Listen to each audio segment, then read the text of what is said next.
Kung pulutan ba o ulam, hindi ko talaga alam pero ganito magluto ng spicy cheesy tahong. Papakuluan na nga muna natin yung tahong para bumuka at pag bumuka na nga siya ay pwede na nating linisin. So tinanggal ko lang itong mga parang plastic dito, pati itong parang matigas na lumot. Huwag nyo nga rin basta hihilahin yan kasi madadala yung laman. At kailangan talaga siyang tanggalin kasi napakatigas ng texture niyan. Meron namang mga ibang tahong kagaya nito na napakaganda.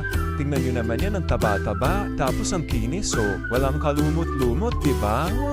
Tapos ito na nga lang ang kinalabasan ng 2 kilo kong tahong. Lulutuin na nga natin yan. Naglagay lang ako dito ng butter, bawang, siling haba o siling green. Tapos nilagay ko na yung tahong na nilinis natin kanina. Sa pampalasa naman naglagay lang ako dito ng lemon pepper, pampaalis ng lansa, liquid seasoning, at quick melt cheese o easy melt cheese. Tapos ay inartihan ko nga lang yan ng parsley na hindi ko